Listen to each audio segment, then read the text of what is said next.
Today we're going to be talking about algebraic expressions, and this is an introductory video so that you can make sure you've got the vocabulary that's going to be needed to be successful in this unit.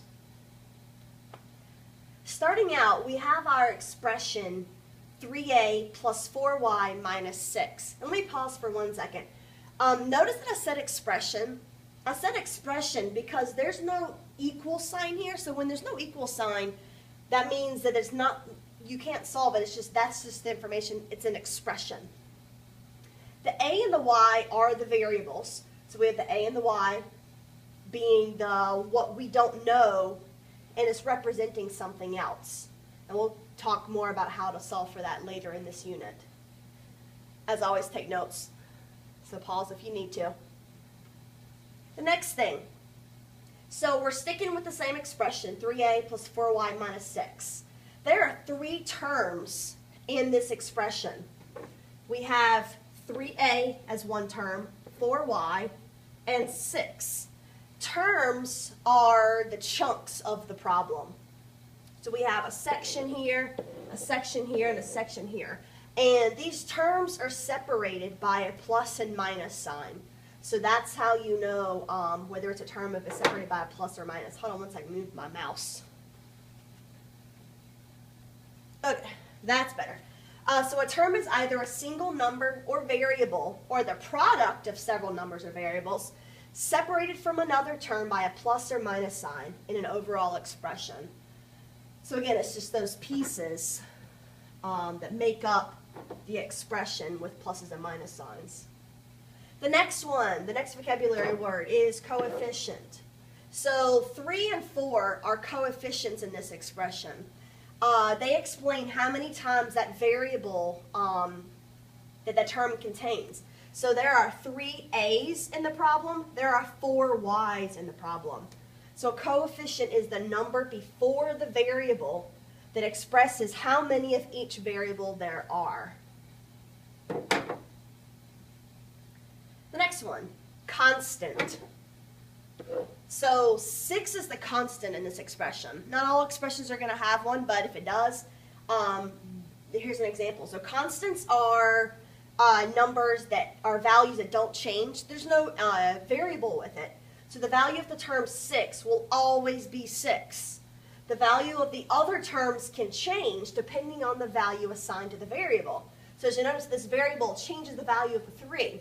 If the a is worth 6, then 3 times 6 is 18. So if a is 9, then it's 3 times 9 is 27. 6 will always be 6. It is constant. Think of the word constant we use in everyday life. Constant means the same. Stays the same. Next one. We have a little bit different expression. This time it is 3, and I'm just going to say it as you're supposed to. 3 times the quantity of 2 plus 6.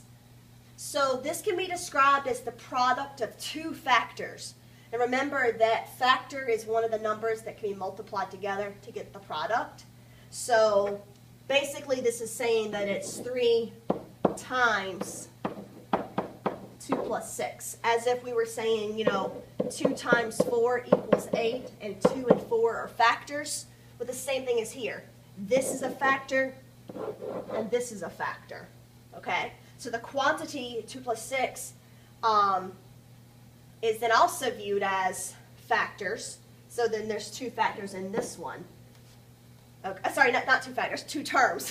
The 2 and the 6 are considered terms in this one because it's separated by the plus sign. Sorry about that. Next, the quantity is specified or indefinite amount of something. We'll definitely be seeing a lot of this. And again, it's read 3 times the quantity of 2 plus 6. And we'll get into translating expressions in another video. Okay, so now you've learned the terms, you've learned operations, you've learned variables. Well, you know operations. You've learned variables, coefficients, and constants. Well, for this example, 3y plus 8z all over 15, we're going to go through and label the different parts of it. If you want to right now, pause and see if you can do it yourself. That's great. If you don't want to do that, follow along with me. So the terms in this problem, we have 3y and 8z.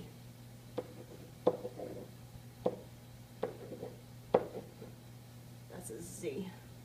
Operations, we have our addition, and we have division, and we have multiplication. Don't forget the multiplication because a coefficient with a variable is multiplying. So I'm going to put the x there. Variables. This time we have a y and a z as variables. Coefficients. That's the numbers that go before the variables. We have 3 and 8. And then we have one constant, and that's the 15, because the 15 doesn't have any variables with it. It's just the constant 15. The value is not going to change.